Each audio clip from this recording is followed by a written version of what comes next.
صلی اللہ علیہ وسلم۔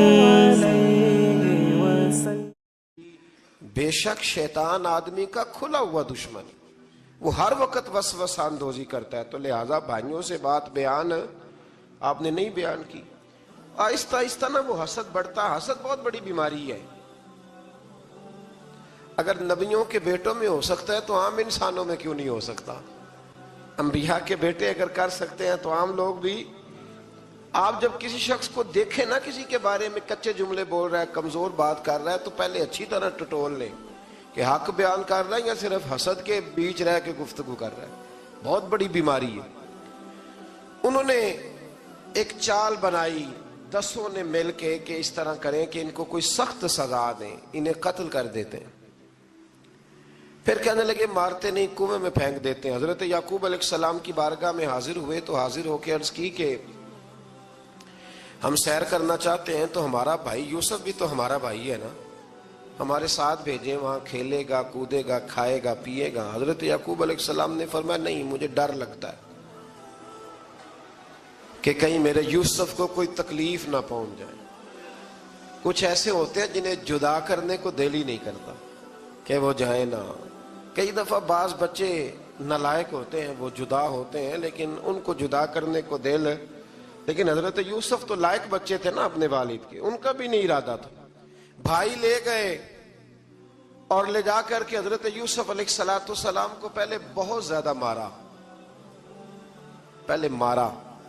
پھر حضرت یوسف علیہ السلام کا کرتا اتار کے ان کے ہاتھ باندھے، پھر بڑے بھائی نے یہودا نے رسی کے ساتھ باندھ کے کنویں میں لٹکا دیا، اور پھر جب درمیان میں پہنچے تو پھر رسی کو کاٹ دیا۔ حضرت یوسف جب گرے پانی میں آواز آئی تو ہنسے۔ مفسرین نے لکھا ہے کہ اللہ تعالیٰ نے حضرت جبریل امین کو بھیجا، فرمایا جاؤ میرے یوسف کو پکڑ کے نا تو احتیاط کے ساتھ نیچے رکھ دو۔ حضرت یوسف کو رکھ دیا گیا۔ 3 دن اور 3 راتیں جناب یوسف کنویں میں رہے۔ بچانے والا زیادہ بڑا ہے، محفوظ رکھنے والا زیادہ طاقتور ہے۔ 3 دن اور 3 راتیں کنویں میں رہے۔ انہوں نے کیا کیا کہ حضرت یوسف کا کرتا چونکہ اتار لیا تھا، 2 کرتے انہوں نے پہنے ہوئے تھے، بعد مفسرین نے لکھا ہے ایک تو کرتا وہ تھا جنہوں نے استعمال کیا، تو ایک کرتا بطور تعویذ کے حضرت یعقوب نے ان کے گلے میں ڈال دیا بطور برکت کے، تو وہ کرتا بھی ان کے گلے میں تھا۔ ایک کرتے سے انہوں نے باندھ دیا، دوسرا کرتا جو تھا نا اس کو خوند لگا کے نا بکری کا، تو حضرت یعقوب کے پاس آئے اور جب دروازے تک پہنچے تو شور کرنے لگے زور زور سے۔ حضرت یعقوب پریشان ہو کے باہر آئے، چونکہ وہ بکریاں بھی ساتھ لے کے گئے تھے، بکریاں چرایا کرتے تھے، تو کہا بکریوں کو بھیڑیا تو نہیں پڑ گیا؟ تو کہنے لگے حضور بکریوں کو تو نہیں پڑا پر حضرت یوسف کو لے گیا ہے۔ اور حضرت یوسف علیہ السلام شہید ہو گئے۔ حضرت یعقوب علیہ السلام نے نا وہ کرتا دیکھا تو کرتا دیکھ کے فرمانے لگے بڑا سیانہ تھا بھیڑیا، یوسف سارا کھا گیا ہے پر کرتا کسی جگہ سے پھٹا بھی نہیں۔ اس کا مطلب ہے کہ حضرت یعقوب کو سمجھ آ گئی کہ میرے یوسف کو بھیڑیے نے کھایا نہیں ہے۔ یہ قرآن مجید ہے۔ فرمایا بڑا سمجھدار تھا بھائی، کرتا پھٹا بھی نہیں اور یوسف وہ سارا کھا گیا۔ اب یہ روز وہاں بکریاں چرانے جاتے تھے، یا جناب یعقوب تو رونے لگے تو بھائی روز جاتے تھے، جھانک جھانک کے دیکھتے تھے کہ یوسف ہے کہ نہیں۔ تیسرے دن ایک قافلہ وہاں سے گزرا جو مصر جا رہا تھا، انہوں نے پانی نکالنے کے لیے جب ڈول لٹکایا تو حضرت یوسف نے پکڑ لیا۔ اس شخص نے حضرت جناب یوسف علیہ السلام کو اوپر کھینچا، جب آپ واپس اوپر زندہ نکل آئے تو بھائی پھر حیران ہو گئے، ابھی بھی شکر ادا نہیں کیا کہ 3 دن کے بعد دیکھو اللہ نے کتنا فضل فرمایا ہے۔ لیکن وہ پھر کہنے لگے قریب آ کے نا اس سے، یہ ہمارا بھاگا ہوا غلام ہے، اگر تمہیں چاہیے تو لے لو، سستا بیچ دیں گے۔ حضرت یوسف کا قول بعد مفسرین نے لکھا ہے، آپ فرماتے ہیں کہ مجھے جب انہوں نے تھپڑ مارے تو اتنی تکلیف نہیں ہوئی، کنویں میں پھینکا تو اتنی تکلیف نہیں ہوئی، تکلیف تب ہوئی جب انہوں نے مجھے بھائی نہیں مانا اور کہنے لگے یہ ہمارا بھاگا ہوا غلام ہے۔ تو کہا کتنے کا بیچو گے؟ کہا تم 20 درہم دے دو اور لے لو. 20 درہم کا جناب یوسف کو بیچ دیا. وہ لے گئے مصر کی منڈی میں, وہاں قیمت لگنے لگی, کتنے ہزار, اتنے ہزار, اتنے ہزار. اللہ اکبر. جناب یوسف کہتے میں نے وہ رنگ بھی دیکھا کہ جب میرا باپ سب سے بڑھ کر مجھ سے پیار کرتا تھا, اور آج میں وہی یوسف ہوں جس کی بولیاں لگ رہی, جس کی بولیاں لگ رہی. عزیز مصر آ گیا, مصر کا جو مالک خزانہ کا مالک تھا وہ شخص آ گیا. اس میں بھی کئی اقوال ہیں کہ وہ بادشاہ تھا کہ کیا تھا. بہرحال عزیز مصر آیا, خزانوں پر قبضہ اسی کا تھا. اس نے حضرت یوسف علیہ السلام کے وزن کے برابر سونا تول کے دیا, وزن کے برابر چاندی تول کے دی, وزن کے برابر اس نے ہیرے جواہرات دیے, پھر گھر لے گیا. اور جناب یوسف علیہ السلام فرماتے ہیں میں ایک آزمائش سے نکلا, جب گھر آیا تو بڑے سکون سے رہنے لگا. عزیز مصر نے اپنی بیوی زلیخا سے کہا اس کا خاص خیال رکھنا. فرماتے ہیں محبت ملنے لگی, پیار ملنے لگا, گھر میں بڑی خوشی سے رہنے لگا. پر اللہ کو کچھ اور ہی منظور تھا. آزمائش پر آزمائش ذرا دیکھیے گا, پہلے باپ کا پیار, پھر کنواں, پھر کنویں سے بچ گئے تو مصر کی منڈی. فرماتے ہیں وہاں سے میں بچ کے آیا, عزیز مصر کے گھر رہنے لگا. زلیخا فریفتہ ہو گئی, گناہ کی دعوت دینے لگی. تو حضرت یوسف نے کہا قال معاذ اللہ, میں اللہ کی پناہ چاہتا ہوں. سارے دروازے بند کر کے جب وہ پیچھے بھاگی, اصل حسین وہی شخص ہوتا ہے جو اپنے باطن کے حسن کو بچا لیا کرتا ہے. جو سوداگری کرنے لگے وہ تھوڑا حسین ہوتا ہے. حضرت یوسف علیہ السلام جب بھاگے تو اس نے پیچھے سے پکڑ کے کرتا کھینچا, کرتا پھٹ گیا. ابھی آپ دروازے تک پہنچے تھے, عزیز مصر خود آ گیا. اس نے آگے کہا یہ کیا ہو رہا ہے؟ تو اس نے مکر کیا. زلیخا نے کہنے لگی کہ ہونا کیا ہے, اس کو گھر میں رکھ کے پالا ہے, اب جوان ہوا ہے تو معاذ اللہ اس نے میرے طرف دست درازی کرنے کی کوشش کی ہے. حضرت یوسف پھر خاموش ہو گئے. بھائی بیچ رہے تھے تو پھر بھی خاموش تھے. کبھی کبھی کچھ چیزیں خاموش رہ کے سہنی پڑتی. زخم پہ زخم کھا کے جی, خونے جگر کے گھونٹ پی, آہ نہ کر لبوں کو سی, یہ عشق ہے کو دل لگی نہیں. حضرت یوسف علیہ السلام پھر چپ ہے. زلیخا نے بڑی باتیں کی. ایک دانا آدمی تھا, قرآن کہتا ہے ایک بولا بولنے والا, ایک عقل مند بولا. اس نے کہا دیکھو نہ زلیخا کی سنو نہ یوسف کی سنو. اگر تو کرتا آگے سے پھٹا ہوا ہے تو پھر غلطی ہے جناب یوسف کی, اور اگر پیچھے سے پھٹا ہے تو پھر زلیخا کی غلطی. حضرت یوسف کی معاذ اللہ پھر غلطی.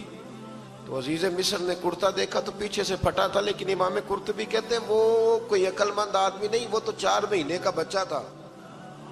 وہ ایک 4 مہینے کا وہ قریب تھا. حضرت یوسف علیہ السلام کی گواہی دینے کے لیے اللہ نے اسے زبان دی تھی. زلیخا کے ماموں کا بیٹا تھا, 4 مہینہ کا گہوارے میں لیٹا ہوا, جب بادشاہ سے فیصلہ نہیں ہو رہا تھا اور بادشاہ پریشان تھا عزیز مصر کے کسی کو جا کے بتاؤں گا تو کوئی کیا سوچے گا, اس کے گھر میں کیا کچھ ہوتا ہے.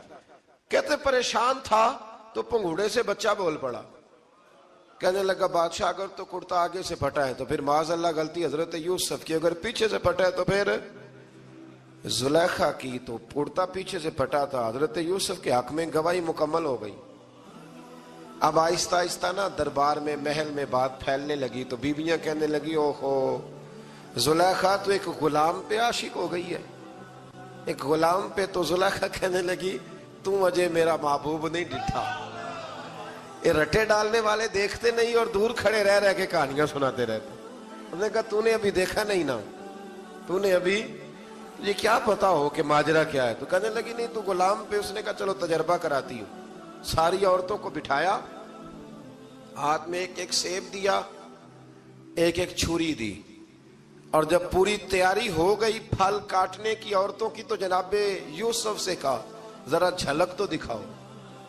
تو حضرت یوسف نے جب جھلک دکھائی تو قرآن کہتا ہے سیب کاٹنے کی بجائے ہاتھ کاٹ لیے, اور کہنے لگی اوہو یہ کوئی بشر نہیں, یہ تو کوئی فرشتہ ہے, یہ کوئی فرشتہ ہے, یہ تو کوئی اللہ تبارک و تعالیٰ کی طرف سے آنے والا کوئی کرامت والا عزت والا شان والا فرشتہ ہے. حضرت زلیخا کہنے لگی سمجھ آئیے پھر, تو مجھ پر شکوہ کرتی تھی. تو اب وہ بات بھی آہستہ آہستہ پھیلنے لگی کہ حضرت یوسف علیہ السلام کی غلطی نہیں، غلطی زلیخا کی. اب بادشاہ نے زلیخا سے کہا کہ اگر تو میں تیری بات کروں تو تیرے ساتھ میری بدنامی کا بھی ڈر ہے، کیا کریں؟ طے یہ پایا کہ حضرت یوسف کو جیل میں ڈال دیا جائے. پہلے بھائیوں کے تھپڑ، پھر کنواں، پھر مصر کی منڈی، پھر زلیخا کا الزام، اور پھر باری آ گئی جیل جانے کی. حضرت یوسف علیہ السلام کو جیل میں، کچھ نے لکھا ہے 12 سال جیل میں رہے، جیل میں ڈال دیا. حضرت یوسف علیہ السلام جیل میں کیا کرتے؟ واعظ فرماتے، تبلیغ فرماتے، لوگوں کو اللہ کی توحید کی دعوت دیتے. وہاں جیل میں نا ایک شخص نے خواب دیکھا، اس نے دیکھا کہ میرے سر پہ نا پرندے کھا رہے. تو حضرت یوسف کہنے لگے اس کی تعبیر یہ ہے کہ تجھے قتل کیا جائے گا، اور تیری لاش کچھ دیر پڑی رہے گی تو پرندے تیرے سر پہ آ کے بیٹھیں گے، یہ تعبیر ہے. ایسا ہی ہوا، واقعی وہ شخص قتل ہو گیا. ایک شخص نے دیکھا کہ وہ شراب کشید کر رہا ہے، اس نے بھی تعبیر پوچھی تو آپ نے فرمایا تو اپنے بادشاہ کو پلائے گا. محسوس ہوتا ہے کہ اتنی دیر تک شراب ناجائز نہیں تھی، تو اس کو شراب پلائے گا، یہ اس کی تعبیر ہے. وقت گزرتا گیا. وقت جو ہوتا ہے نا، وقت یہ خود بخود لوگوں کی بے گناہی ثابت کر دیتا ہے. ایک وقت میں نا پراپوگنڈا ہوتا ہے تو ہر آدمی پراپوگنڈے کا شکار ہوتا ہے. پھر جب وقت گزرتا جاتا ہے تو خود بخود وقت کا گزرنا کچھ چیزوں کا خود بخود حل بن جاتا ہے. حضرت یوسف علیہ نبینا علیہ السلام کو جب 12 سال بیت گئے تو بادشاہ نے، عزیز مصر نے خواب دیکھا. اس نے خواب دیکھا کہ 7 موٹی تازی گائیں دبلی پتلی گائیں کو کھا گئی، اور 7 خشک بالیاں ہیں اور 7 سرسبز و شاداب بالیاں ہیں. اپنے وزیر سے کہنے لگا کوئی تعبیر والا بندہ ملے. اس نے کہا کہ ایک بندہ ہے جس کی تعبیریں بڑی سچی ہیں. کہا وہ کون؟ کہنے لگے جناب یوسف. تو قید خانے میں پیغام بھیجا حضرت یوسف کو کہ خواب کی تعبیر بتائیں. تو جناب یوسف نے یہ نہیں کہا پہلے مجھے باہر نکالو، یہ نہیں فرمایا. فرمایا تعبیر یہ ہے، یہ جو 7 خشک بالیاں دیکھی ہیں نا، اس کا مطلب ہے کہ 7 سال تنگ دستی رہے گی، اور 7 سرسبز بالیاں دیکھی ہیں تو پھر 7 سال اللہ خوشحالی دے دے گا. اور فرمایا یہ جو تم نے گائیں دیکھی ہیں موٹی تازی وہ کھا گئی. فرمایا اس کی تعبیر یہ ہے کہ کوشش کرنا کہ جو تمہارے پاس دن یہ چل رہے ہیں جن میں سرسبز و شاداب ہے کھیتیاں، تو 7 سالوں کے لیے اناج جمع کر لینا، بالیوں کے اندر ہی رہنے دینا، باہر نہ نکالنا. اور پھر اگلے جو خشک سال ہوں گے نا، وہ یہ جو جمع پونجی کی ہوگی نا، اس کی برکت سے وہ 7 سال آسانی سے. اس پر ہمارے مفسرین نے لکھا ہے، اس آیت پر صوفیاء اور بزرگ تو کہتے ہیں نا سارا اللہ کے راستے میں دے دو، یہ بھی بات اچھی ہے، لیکن اگر کوئی اپنے بچوں کے لیے آنے والے وقت کے لیے کوئی چیزیں سنبھال کے رکھے تو یہ بھی سورہ یوسف سے ثابت ہے. یہ بھی سورہ یوسف سے، تو یہ بھی کوئی ایسا فعل نہیں ہے جس پر کوئی شخص تنقید کر سکے. آمدام برسر مطلب حضرت یوسف نے جب تعبیر بتائی تو بادشاہ کہنے لگا کہ انہیں باہر نکالو. آپ فرمانے لگے میں نہیں نکلتا بھائی، نہیں نکلتا میں جیل سے، یہی ٹھیک ہوں میں. آپ کیوں نہیں نکلتے؟ کہنے لگے پہلے اعلان کر کے لوگوں کو بتا کہ میں بے قصور ہوں. وہ جو تو نے پراپوگنڈا کیا نا اپنے منہ سے اعلان کر. اس نے جناب زلیخا کو بلایا، ان عورتوں کو بلایا، وہ عورتیں ساری سامنے آئیں، انہوں نے گواہی دی کہ یوسف تو بے گناہ ہے. پر سال کتنے لگ گئے؟ اللہ اکبر، 12 سال لگ گئے. یقین کریں کچھ لوگوں کو یہ ثابت کرنے میں نا کہ میں ٹھیک ہوں زندگی بیت جاتی، اور میں تمہارا خیر کا ہوں زندگی بیت جاتی ہے. لوگوں کو ہوش تب آتی ہے جب مزار پر چادر ڈالنے کا ٹائم آ جاتا ہے، ہوش تب آتی ہے، لیکن پھر ہوش کا کوئی فائدہ. 12 سال کے بعد بادشاہ نے ان کو بلایا اور کہنے لگا کہ یہ جو خواب میں نے آپ کو سنایا اب کرنا کیا ہے؟ تو حضرت یوسف کہنے لگے تم سے کچھ بھی نہیں ہوگا، اگر کچھ کرنا ہے تو پھر یہ خزانے کی ذمہ داری میری لگاؤ.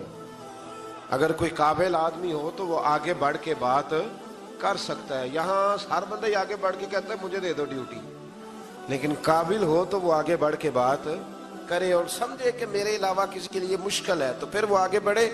حضرت یوسف نے جب کہا تو انہوں نے آپ کو وزیر خزانہ بنا دیا. پھر ایک وقت آیا کہ وہ عزیز مصر ہی بن گئے. قحط پڑ گیا. جب مصر میں قحط پڑا تو دائیں بائیں بھی قحط پڑا. کنعان کے آپ رہنے والے تھے, وہاں بھی قحط پڑا. حضرت یعقوب بیٹے کی یاد میں رو رو کے تو آنکھوں کی بینائی چلی گئی. اور یارو باپ بھی بڑا ہی پیار کرتا ہے, بڑا ہی پیار کرتا ہے, بڑا ہی. پتہ ہے باقی تمہیں تحفے دیتے ہیں, باقی تم سے محبت کرتے ہیں, تو باپ تو بیٹے کو اپنی جوانی دے دیتا ہے, اپنی جوانی اپنے بیٹے کے نام کر دیتا ہے. باپ بھی بڑا ہی پیار کرتا ہے. سنگیو, کوئی نہیں تول سکتا. بچے ایسے گھوم رہے ہوتے ہیں نا ابا جی کے سامنے, تو ان کا اٹھنا بیٹھنا چلنا ہی بڑا پیارا لگتا ہے, کا آنا جانا ہی بڑا پیارا لگتا ہے. باپ کا تو قد روز اونچا ہوتا ہے کہ اللہ نے مجھے لال عطا فرمائے. حضرت یعقوب کی آنکھوں کی بینائی چلی گئی رو رو کے. بھائی حضرت یوسف کے جب قحط پڑا تو انہیں پتا چلا کہ ایک واحد شہر مصر ہے جہاں گندم سٹاک ہے, جو کہ حضرت یوسف کو پتا تھا. خواب بادشاہ دیکھ چکا تھا, تو آپ نے مال 7 سالوں کے لیے جمع کر لیا. اب بھائی آئے, اللہ اکبر, دشمن سامنے نظر آئے, مخالف حاسد, تو پھر انسان ٹھہرا رہے اور انسان کمزور نہ ہو, طاقتور ہو. اتنا طاقتور ہو کہ حکمران ہی بن گیا ہو. ذرا نبیوں کے حوصلے بھی دیکھنا, پیغمبروں کے حوصلے بھی دیکھنا. بھائی آئے, کہا گندم چاہیے, تو جناب یوسف نے اوہو پائیاں جیا ساکھ نہیں کوئی جے وچ خار نہ ہوئے. ہاں, اور میاں صاحب فرمایا کرتے تھے پائی پائیاں دیاں باواں ہوندے تے پائی پائیاں دے ویری. بھائی جیسے ہی داخل ہوئے تو جناب یوسف کی آنکھیں بھر آئیں, رو پڑے, او میرے بھائی آ گئے, رو پڑے. وزیر مشیر دائیں بائیں دیکھتے ہیں کہ حضرت یوسف وہ کیا ہوا, رو پڑے اور بھر بھر کے گندم دی. اس کو اشارے کرتے چل تھوڑی اور ڈال دے, چل تھوڑی اور ڈال دے. جب بھائیوں کو دے چکے تو پھر فرمانے لگے کہ شاید اس سے گزارا نہ ہو, ضرورت پڑی تو دوبارہ بھی آ جانا. اپنی قوم کو ترس دے رہے, تھوڑا تھوڑا کھاؤ. ان بھائیوں کو کہتے ہیں ضرورت پڑی نا آ جانا دوبارہ. اور کہنے لگے تمہارا ایک اور بھائی بھی ہے. کہا ہاں ہے, بنیامین نام ہے. فرمایا ہو سکے تو اسے بھی لے آنا. بھائی پیسے لے کے آئے تھے گندم لینے کے لیے, اور جب واپس جانے لگے تو حضرت یوسف نے ان کی رقم دوبارہ رکھ دی, وہ دوبارہ ان کی بوریوں میں رکھ دی. گھر جا کے انہوں نے کھولی تو گندم بھی تھی اور پیسے بھی تھے. بھائیوں سے پیسے تھوڑی وصول کرنے. جا کے اپنے والد سے کہنے لگے ابا بادشاہ بڑے دیکھے ہیں پر اس میں کوئی خوشبو دیکھی. تو اس نے کہا ہے کہ اپنے دوسرے بھائی کو بھی لے کے آنا, تو بنیامین کو لے جائیں. حضرت یعقوب فرمانے لگے پہلے بھی تم پہ بھروسہ کر چکا ہوں, بار بار نہیں کروں گا. یوسف گوا چکا ہوں. پوتے بول پڑے, کہنے لگے دادا جی آپ تو ہر وقت یوسف یوسف ہی کرتے رہتے. انہوں نے ضد کی, اصرار کیا, تو جناب بنیامین کو ساتھ وعدہ لے کے, عہد لے کے, قسم لے کے بھیج دیا حضرت یعقوب نے. جناب بنیامین بھی پہنچے مصر میں. یہ دونوں ایک ماں سے تھے, سگے دونوں تھے. حضرت یوسف نے جناب بنیامین کو دیکھا تو اپنے ساتھ بٹھا لیا, اور ذرا باتیں باتیں کر کے نا ادھر بیٹھ جاؤ, ادھر بیٹھ جاؤ, اچھا نہیں ہے جگہ آپ ادھر آ جاؤ, میرے ساتھ بیٹھ جاؤ. بھائی تھا نا سگا, اچھا چلو ٹھیک ہے آپ ادھر آ جاؤ. بھائی کو ساتھ بٹھا لیا. ابھی جب چیزیں دینے لگے تو کان میں کہنے لگے, وہ پریشان تھے نا حضرت بنیامین کہ یہ بندہ کیا کر رہا ہے, تو کان میں کہنے لگے میں بھائی ہوں تیرا, میں یوسف ہوں. تو اس طرح کہا یار تھوڑے دن میرے پاس رہ نہیں جاتا. حضرت بنیامین کہنے لگے رہ جاتا ہوں. رہ گئے جناب بنیامین. اب کہا نہیں میں نہیں بھیجوں گا. کچھ لوگوں نے یہ لکھا ہے کہ حضرت بنیامین کے جو بوری تھی اس کے اندر انہوں نے تھیلے کے اندر شاہی پیالہ رکھ دیا, اور فرمایا اس کو ہم نہیں جانے دیں گے. ہمارا پیالہ کیسے, یہ نہیں کہا کہ یہ چور ہے, کہا پیالہ کیسے آیا اس کے تھیلے پہ, لہذا یہ ابھی ہم رہے گا ہمارے پاس, دیکھیں گے. وہ باقی چلے گئے. تو یہودا کہنے لگا کہ میں نہیں جاتا, میں یہیں ٹھہروں گا, اس لیے کہ میں باپ کو کیا بتاؤں گا کہ پہلے بھی میں کرتا میں ہی لے کے گیا تھا یوسف کا, اب میں کیا بتاؤں گا. واپس گئے اور جا کے بتایا کہ جناب بنیامین کو انہوں نے رکھ لیا ہے, معاملہ بن گیا ہے. وہ کہتے ہیں کیسے پیالہ آیا ہے, شاہی پیالہ. حضرت سیدنا یعقوب علیہ السلام فرمانے لگے میں نے تمہیں پہلے ہی کہا تھا کہ تم میرے بنیامین کو بھی لے جا رہے ہو، پہلے میں بھروسہ کر کے یوسف کے معاملے میں پریشان ہوں۔ فرمایا اس طرح کرو، جاؤ ڈھونڈو جا کے میرے یوسف کو، اور ڈھونڈو جا کے میرے بنیامین کو، جاؤ تلاش کرو۔ اللہ اکبر۔ بھائی دوبارہ آئے، گندم بھی ختم ہو گئی تھی، آتے ہی کہا کہ اے عزیز مصر بڑی بری حالت ہے، ہم بڑے پریشان ہیں، ہمارے باپ کی رو رو کے آنکھیں چلی گئی ہیں، مہربانی کرو کچھ گندم بھی دے دو، اور اس طرح کرو کہ ہمارا بھائی بھی ہمیں واپس کر دو تاکہ ہم اسے لے جائیں اور ہمارے والد گرامی کی آنکھیں ٹھنڈی ہوں۔ حضرت یوسف علی نبینا علیہ الصلوۃ والسلام ان کی باتیں بھی سننے لگے اور غور سے ان کے چہرے بھی دیکھنے لگے، غور سے۔ تو جب انہوں نے حضرت یوسف علیہ السلام کی طرف غور سے دیکھا تو حضرت یوسف کہنے لگے مجھے پہچانتے ہو؟ پہچانتے ہو؟ کہا نہیں۔ فرمانے لگے میں یوسف ہوں۔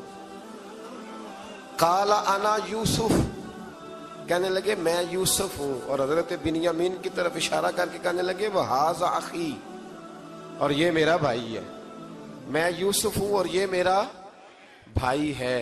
اور فرمانے لگے اللہ نے ہم پر احسان کیا ہے، اور جو تقوی اختیار کرتا ہے اور صبر کرتا ہے اللہ تعالیٰ اس نیک کے اجر کو کبھی ضائع، یہ نہیں فرمایا میں نے بڑے تقوی کیے پرہیزگاری کی تو بچ گیا، فرمایا جو بھی تقوی اختیار کرے گا، جو بھی صبر کرے گا، اللہ اس نیک کے اجر کو کبھی ضائع نہیں کرے گا۔ پھر فرمانے لگے جاؤ آج تم پر کوئی گناہ نہیں، جاؤ ایک دم ہی اسی وقت ہی فرمایا جاؤ میں نے تمہیں معاف کیا، جاؤ میں نے تمہیں معاف کیا۔ اور فرمانے لگے میری دعا ہے کہ میرا رب بھی تمہیں معاف کرے۔ پھر فرمایا یہ میری قمیض لے جاؤ، میرا کرتا، اور میرے باپ کی آنکھوں پہ ڈال دینا، امید ہے ان کی آنکھوں کی روشنی واپس آ جائے گی، جاؤ لے جاؤ۔ تو وہ کرتا لے کے گئے، اذهبوا بقمیصی ھذا، یہ میرا کرتا لے جاؤ۔ دیکھو میں ایک اعرابی آیا، حضور نے فرمایا کچھ مانگ لو اس دیہاتی سے۔ حضور نے فرمایا ہے آج وہ مائل باتا، اور بھی کچھ مانگ لے۔ تو وہ کہنے لگا حضور آپ مجھے سواری کے لیے اونٹ دے دیں۔ حضرت علی کہتے ہیں میں نے کہا ہے افسوس، مانگا بھی تو کیا مانگا۔ حضور نے فرمایا چل کچھ اور مانگ لے۔ کہنے لگا چلے آنے جانے کے لیے کرایہ بھی دے دے، زادرہ بھی دے دے، کھانے کیا مانگا؟ تو حضور علیہ السلام نے اسے دے دیا۔ تو محبوب فرمانے لگے تجھ سے تو موسیٰ علیہ السلام کے دور کی وہ بوڑھی اچھی تھی۔ کہا وہ بوڑھی کون سی بوڑھی؟ تو حضور علیہ السلام فرمانے لگے رب کریم نے حضرت موسیٰ کو حکم دیا کہ جب آپ مصر سے نکلیں تو حضرت یوسف کی قبر کو کھود کر ان کا تابوت بھی ساتھ لے جائیں۔ حضرت سیدنا موسیٰ علیہ السلام نے عرض کی مالک وہ کیسے پتہ چلے گا؟ فرمایا وہ تو آپ نے خود ہی پتہ کرنا ہے کہ وہ تابوت کہاں ہے، وہ دریا کے اندر تھا، کیسے پتہ کرنا ہے؟ پتہ کرتے کرتے پتہ چلا کہ ایک بوڑھی اماں ہے، اسے پتہ ہے تابوت کہاں ہے، وہ کدھر ہے تابوت، تو بوڑھی اماں کو پتہ ہے۔ حضرت موسیٰ بوڑھی کے پاس گئے، کہنے لگے اماں وہ تجھے پتہ ہے یوسف کی قبر کہاں؟ کہنے لگی پتہ ہے۔ تو کہا اماں پھر بتا دو۔ کہنے لگے مفت میں بتا دوں، نبی کے مزار کا ڈریس اور فری میں بتا دوں، یہ کیسے ہو سکتا ہے؟ حضرت سیدنا موسیٰ فرمانے لگے چل قیمت لے، طبرانی کی حدیث ہے، حضور بیان فرماتے ہیں۔ حضرت موسیٰ کہنے لگے بتا کیا لے گی؟ کہنے لگی مجھے نا جنت میں وہ والا مکان دلائیں جس کے پڑوسی موسیٰ علیہ السلام ہو، میری اور آپ کی دیوار کٹھی ہو، کی عقیدہ کند، اللہ اکبر۔ تو حضرت موسیٰ کہنے لگے چل اماں مہربانی کر جنت مانگ لے، اب تو پڑوس ہی مانگنے لگ گئی ہے، تو نبیوں کا درجہ تو بڑا ہوگا، تو دینے والا اللہ ہے، میں دعا کرتا ہوں۔ تو کہنے لگی جی ٹھیک ہے، اگر آپ نہیں دیتے تو میں ایڈریس نہیں بتاتی۔ تو حضور فرمانے لگے اس سے تو وہ اچھی تھی۔ حضرت موسیٰ نے عرض کی کہ یا اللہ یہ نہیں بتا رہی تو اب کیا کروں؟ فرمایا موسیٰ وعدہ تو کر لے، مکان میں دے دوں گا۔ اسلامی طرز زندگی میں سب سے زیادہ جس چیز پر زور دیا گیا ہے وہ یہ ہے کہ کسی کے ساتھ کبھی بھی زیادتی نہ کی جائے، ظلم نہ ہو۔ نبی پاک سید عالم صلی اللہ تعالی علیہ وسلم کی تشریف آوری کے جو مقاصد ہیں ان میں میرے محبوب کریم صلی اللہ علیہ وسلم نے جس چیز پر سب سے زیادہ زور دیا ہے وہ یہ ہے کہ میں ظلم ختم کرنے آیا. ظلم نہیں ہونا چاہیے. ایک تو ہے کسی کو مارا جائے، اس کے منہ پر اس کو گالی دی جائے، اس کو ستایا جائے، اس کے راستے میں کانٹا بچھایا جائے، اس کو پتھر سے، تھپڑ سے، ڈنڈے سے، تلوار سے مارا جائے. یہ تو ایک بہت بڑی بات ہے. اسلام یہ کہتا ہے کہ تو اپنے گھر کے اندر بیٹھ کے بھی کسی مسلمان کے خلاف بات بھی نہ کر. اتنا زیادہ پابند مذہب. اپنے گھر کی چار دیواری کے اندر بیٹھ کر بھی کسی مسلمان کی برائی کرنے کی، صرف زبان سے سازش کرنے کی بات نہیں، اس کے خلاف منصوبہ بندی کرنے کی بات نہیں، اس کو لوگوں کو اس کے خلاف ابھارنے یا اکسانے کی بات نہیں، خالی اس کے خلاف گفتگو اور وہ والا عیب جو اس میں پایا جاتا ہے، وہ عیب جو اس میں موجود ہے، وہ عیب بھی تجھے گھر کے اندر بیٹھ کر نجی اور ذاتی محفل میں بھی بیان کرنے کی اسلام اجازت نہیں دیتا. اور اسلام نے اس کو غیبت کا نام دیا. اور میرے نبی پاک صلی اللہ علیہ وسلم نے فرمایا یہ فعل کہ تو گھر کے اندر بیٹھ کر کسی کی عزت کے بارے میں بات کرے، سمجھ لے تو نے زنا سے بھی برا کام کیا. یہ بدتر ہے زنا سے بھی. یہ جو زیادتی اور ظلم ہے نا میرے بھائی، اس کو اسلام نے اس قدر زیادہ ناپسند کیا اور اس پر اسلام نے اس قدر زیادہ احکامات بیان کیے. میرے نبی کریم صلی اللہ علیہ وسلم نے فرمایا قیامت کے دن اللہ مظلوم کے ساتھ ہوگا. اللہ کس کے ساتھ ہوگا؟ قیامت کے دن اللہ مظلوم کے ساتھ ہوگا. اور یہ لفظ ہیں حدیث مبارکہ میں ابن حجر علیہ رحمہ نے لکھے، اللہ قیامت کے دن مظلوم کے ساتھ ہوگا. اور اگلے لفظ سنو گے تو حیران رہ جاؤ گے. فرمایا اللہ قیامت کے دن مظلوم کے ساتھ ہوگا اگرچہ وہ مظلوم کافر ہی کیوں نہ ہو. اگرچہ وہ مظلوم، اللہ اس کے ساتھ ہوگا. اللہ قیامت کے دن مظلوم کے ساتھ ہے. اگرچہ وہ والا رٹا نہیں کہ میری برادری کا ہے تو میں نے سپورٹ تو کرنی ہے نا. ہم تو ظالموں کے ساتھ ہوتے ہیں. ہمارے دیہاتوں میں رواج ہے کہ نوجوان کسی کی عزت پر ہاتھ ڈالتا ہے، کسی کی بیٹی کو بھگا کے لاتا ہے تو اس کے دوست اس کی مدد کرنا فریضہ سمجھتے ہیں، اس کو سپورٹ کیا جاتا ہے، اس کو رہنے کو جگہ دی جاتی. ہم یہ نہیں دیکھتے کہ وہ چوک میں لڑائی ہوئی ہے اور ہمارے بچے کی کسی کے ساتھ پٹائی ہوئی تو ہم تو بندوقیں، ڈنڈے، کلاڑیاں اٹھا کے چلے جاتے ہیں. وہاں جا کے تحقیق پہ پتہ چلتا ہے کہ ظلم تو ہمارے بچے کا ہے. تو پھر مدد کس کی کرنی چاہیے تھی؟ ہم کس کی کرتے ہیں؟ میرے نبی کریم صلی اللہ علیہ وسلم کو اپنی امت سے بڑا پیار ہے، حضور کو بڑی محبت ہے. فرمایا قیامت کے دن لوگ اپنے اپنے ممبروں پہ بیٹھیں گے پر میں سجدے میں گر کے اپنی امت کی دعائیں مانگوں گا. قیامت میں جو بچے گا وہ میرے نبی پاک کی برکت سے بچے گا. لیکن رسول کریم علیہ الصلوۃ والسلام نے فرمایا ظلم کر کے نہ آنا، تمہاری باقی کمیوں پہ میں پردے ڈلوا دوں گا. ظلم کر کے نہ آنا. امام بہقی روایت لائے ہیں، محبوب پاک نے فرمایا میرے امتی نے کسی ذمی کافر کے ساتھ اگر زیادتی کی، وہ ٹیکس دیتا تھا، جزیہ دیتا تھا، ذمی کافر تھا، اور میرے امتی نے اگر اس کے ساتھ زیادتی کی تو نبی پاک صلی اللہ علیہ وسلم فرماتے ہیں میں قیامت کے دن اس کافر کے ساتھ مل کر اپنے امتی پر اللہ کی بارگاہ میں مقدمہ دائر کروں گا. میں خود مقدمہ دائر کروں گا. یہاں ظلم کی آندھیاں چلتی ہیں، طوفان چلتے ہیں، لوگ دوائیوں میں ظلم بیچتے ہیں، لوگ تعلیم کے نام پر ظلم کرتے ہیں، لوگ خیر کے نام پر ظلم تقسیم کرتے ہیں. یہاں اللہ اکبر ایسے ایسے رنگ دیکھنے کو ملتے ہیں. اب بنے گا کیا؟ کیا ہر زینب اسی طرح تڑپ کے چلی جائے گی؟ اس کا رزلٹ کیا نکلے گا؟ ہمارے ہاں تو نمبر گیم چلتی ہے. سیاستدان شعر لکھ کے لاتے ہیں، وہ ٹی وی پہ بیٹھ کے ایک دوسرے کو نیچا دکھانے کی کوشش کرتے. ساری سیاسی جماعتوں کے سربراہوں کو وہاں ہونا چاہیے تھا کہ نہیں ہونا چاہیے تھا؟ کیوں نہیں بولتے آپ لوگ؟ آپ کب بولیں گے؟ ابھی بھی وقت نہیں ہے آپ کے بولنے کا. ان کو وہاں ہونا چاہیے تھا کہ نہیں ہونا چاہیے تھا؟ یا آپ کے نمائندے ان کو ہونا چاہیے تھا وہاں؟ میرے نہیں ہیں، اللہ جانتا ہے، ایک بھی نہیں ہے ان میں سے. سوال ہی نہیں پیدا ہوتا. ہمارے یہ نمائندے ہوں گے؟ سوال ہی نہیں پیدا ہوتا. ہمارے نمائندے نہیں ہیں یہ، آپ کے بھی نہیں ہیں. اور تھوڑا سا وقت اور رہ گیا ہے، پھر انشاءاللہ سارا پاکستانی سمجھدار ہو جائے گا. یہ کسی کے بھی نہیں ہے. میرے بھائی، نمبرنگ ہو رہی ہے. میں رات گجرات میں تھا تو میں کہہ رہا تھا کہ ایک صاحب کہنے لگے مجھ سے وہاں کے پنجاب کی حکومت کو ریزائن کرنا چاہیے تھا کہ نہیں کرنا چاہیے تھا. تو میں نے کہا ریزائن وہ کرتے ہیں جن کے اندر کوئی تھوڑا بہت شرم کا مادہ ہوتا ہے. یہ لوگ ریزائن کریں گے؟ یہ کیسے کر سکتے ہیں؟ اور پھر ریزائن صرف ان کو نہیں کرنا چاہیے تھا. میری تو دعوت یہ ہے کہ ہر سیاسی جماعت ریزائن کرے. ہم اس ملک میں سیاست نہیں کریں گے. مذہبی جماعتیں تبلیغ کرنا بند کر دیں. پیرانے عظام گدی نشینیاں چھوڑ کے باہر نکلیں.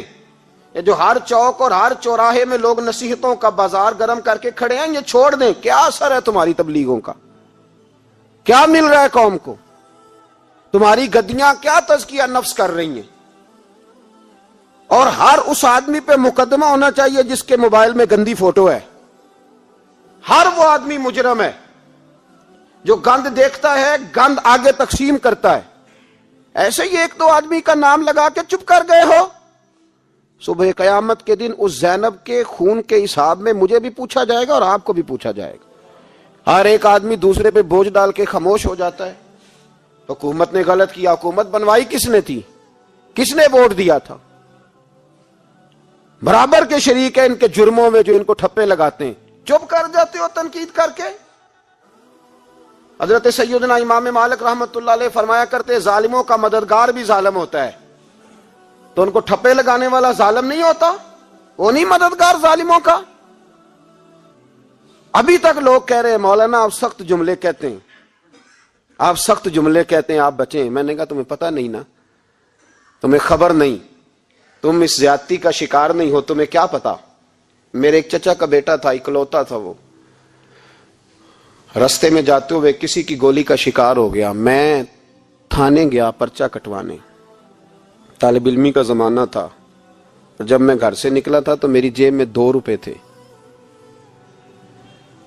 میرے تو ابا جی بڑی دیر پہلے انتقال کر گئے. چچا کی یہ حالت تھی کہ وہ بیچارے اٹھنے کے قابل نہیں رہے. ایک بیٹا تھا. اور میں جب تھانے گیا تو میں نے پرچہ کاٹنے والے سے کہا کہ قتل ہو گیا ہے، پرچہ کٹوانا ہے. اور ڈاکٹر یہ کہتا ہے، ڈاکٹر جو مسیحا بنے پھرتے ہیں قوم کے، وہ کہتا ہے لاش کو ادھر رکھو اور پہلے پرچہ کٹوا کے لاؤ، پھر پوسٹ مارٹم کریں گے. اس نے بھی ایک ٹیلی فون کرنا گوارا نہیں کیا. یہ سارے ظالم ہیں اللہ ماشاءاللہ. یہ سب کٹہروں میں آئیں گے. ان سب کو حساب دینا ہے. ان کی گودوں میں بیٹھنے والے مولوی اور پیر سب سے پہلے وہ لٹکائے جائیں گے. سب سے پہلا نمبر ان کا ہے. میں نے جا کے کہا پرچہ پہلے پرچہ کٹواؤ پھر پوسٹ مارٹم شروع. میں نے کہا پرچہ، تو پولیس والا مجھے کہنے لگا ایک پیلسنوں کا ڈبہ لاؤ. یہ نمائندے ہیں ہمارے، یہ ہماری حفاظت کرنے پہ ہیں. تم نے خود اپنے لیے پولیس بنائی ہے. زینب کا چچا کہتا ہے جب میں تھانے گیا تھا پرچہ کٹوانے تو مجھے پولیس والے کہتے تھے اگر مالٹے ٹھنڈے ملتے ہیں تو لے کے آ. اور زینب کا چچا کہتا ہے کہ وہ مجھے کہتے تھے کہ جا نیسلے کی 2 بوتلیں لا، پانی پینا ہے. اس ملک پہ بسنے والوں کا کوئی وارث نہیں، کوئی نہیں ان کا والی وارث. اور کہتے ہیں کوڑے میں پڑی لپٹی ہوئی خون سے لاش. اور مجھے پولیس والے کہتے ہیں فلانے نے لاش ڈھونڈی ہے، اسے تو پہلے 10,000 دے لے. میں ظالم ہوں، آپ ظالم ہیں. انہوں نے ان ظالموں کو اپنا سپہ سالار بنایا ہے. تیاری کر رہو اللہ کے حضور. میں نے پوچھا رب کریم سے مولا تو بتانا رزلٹ کب نکلے گا؟ تو رب کریم نے فرمایا دنیا تو غافل ہو سکتی ہے، وَلَا تَحْسَبَنَّ اللَّهَ غَافِلًا عَمَّا يَعْمَلُ الظَّالِمُونَ. کر جا کے سورۃ ابراہیم کی آیت نمبر 42 پڑھو. رب فرماتا ہے اللہ غافل نہیں ہے ان لوگوں سے جو دنیا میں ظلم کر رہے ہیں. اللہ ظالموں کے کاموں سے غافل. تو پھر مولا